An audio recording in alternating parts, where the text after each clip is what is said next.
Hello fellow horror fiends!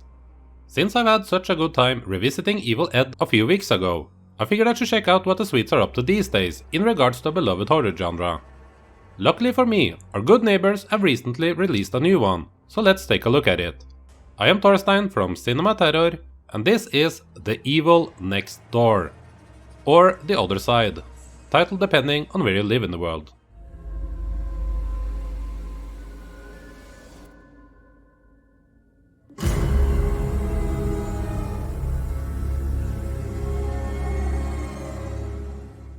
Life is going good for Shirin. She has a loving relationship going with her boyfriend Fredrik, and together they are moving into a new big house where they will raise Lucas, Fredrik's young son from a previous relationship.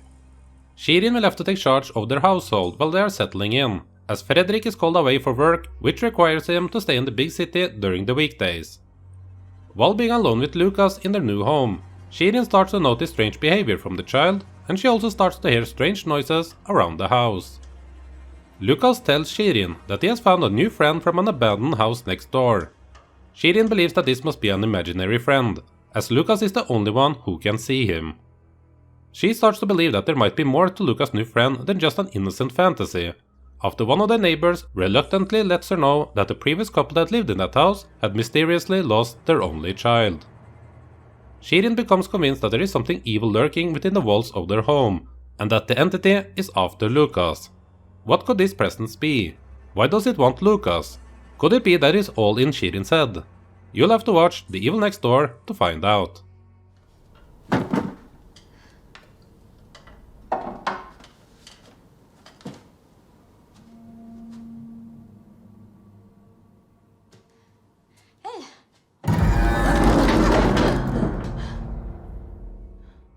So yeah, as you can probably tell, The Evil Next Door has a generic, tired premise that every horror fan will have seen several times before, especially in the last decade, as haunted house movies have pretty much been the most popular subgenre of horror. I'm able to look past poor plots in movies like this if they are able to provide enough creepy atmosphere, engaging characters, and some good scares. And I would give some extra points if they manage to make it feel unique, instead of trying what's popular in American movies. But I must sadly say that The Evil Next Door falls short on all of those things. This is not only a film full of clichés, but also a film that borrows from previous movies without adding anything new at all. There's nearly no story at all here. Every scene feels like a scary sequence that ends without any real consequence. Some of these sequences aren't terrible on their own, but there is nothing else. Nothing else at all. We learn absolutely zero about the characters. Shirin loves her boyfriend and cares about Lucas. That's her entire character. We do not learn what she's like, what she wants to do with her life, does she have any friends, family? She walks around the house when she hears noises, or if she thinks that something is happening to Lucas. Other than that, she does nothing before things escalate to the point where their lives are in danger.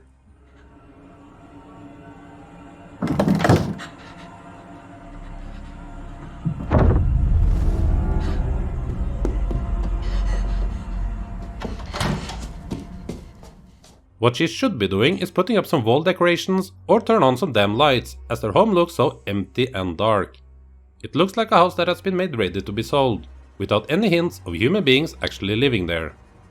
And all of this does kind of suck, as I did like the actress Dilan Gwyn. She does a great job considering how little she gets to work with, and becomes the only saving grace of the movie.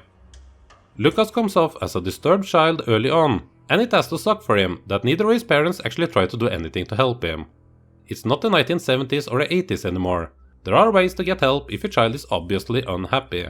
In Scandinavia, things get put into motion if teachers, other parents, or anyone else notice anything wrong with such a young child, which obviously should have happened with this kid. The father of the family, Fredrik, is pretty much non-existent in the film. He's there for a few minutes and sidelined early on during the finale. They could just as well have made Shirin to be a single mom raising Lucas on her own, without it changing anything at all. The potential saving point of creepy atmosphere or well-orchestrated scares also disappoints. Like I previously mentioned, it goes from horror sequence to horror sequence without any effect.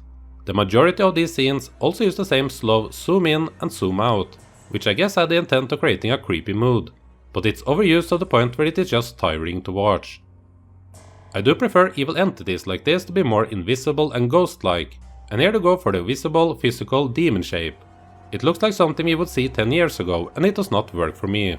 Seen it before in better movies. Speaking of things I've seen before, there are not only one, but two scenes with one of our characters being dragged away from the camera and into darkness.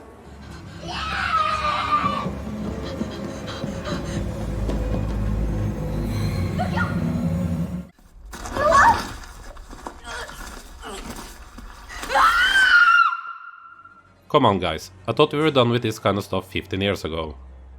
There are also zero colors to be found, as the filmmakers went for an ultra dark and grey visual look, to the point where they could just as well have made this into black and white. I do understand that darkness can be moody to some, but this is supposed to be their home. Why are there no lamps turned on anywhere? Remember, this is made in the home country of IKEA, and we have pretty long dark winters up here in the north.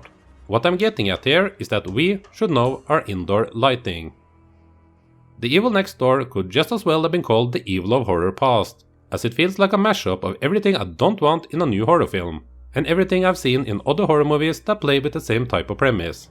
Paper thin characters, no story, no personality or creativity, and a desperate attempt at being scary.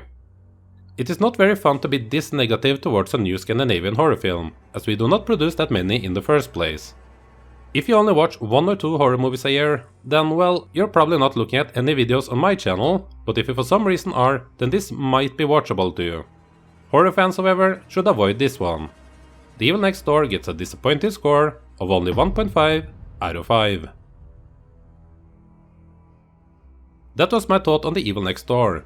I'm not expecting that many of you will have seen this one yet, but from what I understand, this one will be made available in most places over the summer.